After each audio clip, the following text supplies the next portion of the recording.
নমস্কার, এএস কুকিংয়ে তোমাদের সবাইকে স্বাগত। আজ তোমাদের বানিয়ে দেখাবো তেলাপিয়া মাছের কচুরমুখী বা গাটি কচু দিয়ে ঝোল। তার জন্য ভিডিওটা সম্পূর্ণ দেখার অনুরোধ রইল। তার জন্য নিলাম 4টে দেশি তেলাপিয়া, পরিষ্কার করে ধুয়ে লবণ হলুদ মাখিয়ে কড়াইতে সর্ষের তেল দিয়ে বেশ গরম করে একটু লবণ দিলাম, দিয়ে গরম তেলে মাছগুলো দিয়ে একে একে লালচে করে এপিট ওপিট খুব সুন্দর লালচে করে ভেজে নেব। এই রান্নাটার জন্য যত লাল লাল হবে মাছটা তত কিন্তু খেতে ভালো হয়। এই দিকে দেখো কি বৃষ্টি, পরিষ্কার আকাশ, কি সুন্দর রৌদ্র বেরিয়েছে। আমার দেখতে খুব ভালো লাগছিল, ওই জন্য আমি একটু ভিডিও বানিয়ে নিলাম। কি দারুণ যে লাগছে দেখতে, তোমরাই বলো। এবার মাছগুলো ভেজে তুলে নিয়ে সেই তেলে 8 থেকে 10 কোয়া রসুন কুড়ে দিলাম বা থেতো করে, আর 4-5 কোয়া আস্ত মানে গোটা দিলাম। রসুনটা একটু লালচে লালচে হবে তখন কেটে রাখা 500 গ্রাম কচুরমুখী বা গাটি কচু দিয়ে দিলাম।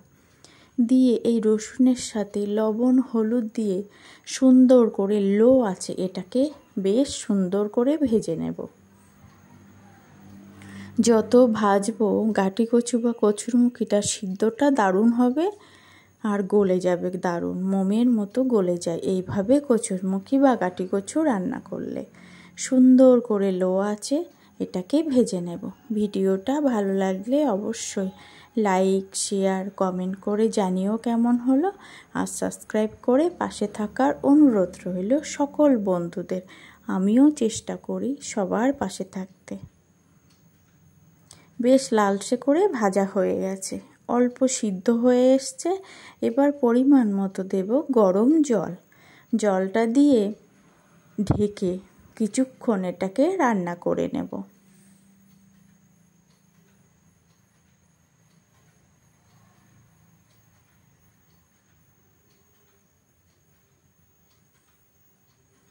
এবার একটু কালারের জন্য অল্প একটু ঝাল লঙ্কার গুঁড়ো দিলাম। এতে একটু লঙ্কার গুঁড়ো দিলে দেখতে বা খেতে সুন্দর হয়।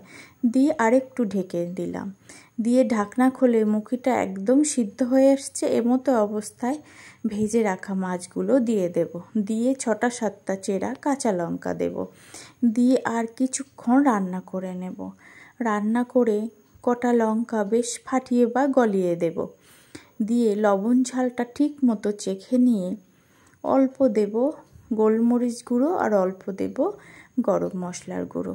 এটা দিয়ে সুন্দর করে মিশিয়ে একটু রেস্টে রেখে দিলেই রেডি দারুণ স্বাদের কচুরমুখী মাছের ঝোল। তোমরা এইভাবে এই কচুরমুখী থাকতে থাকতে বানিয়ে দেখো।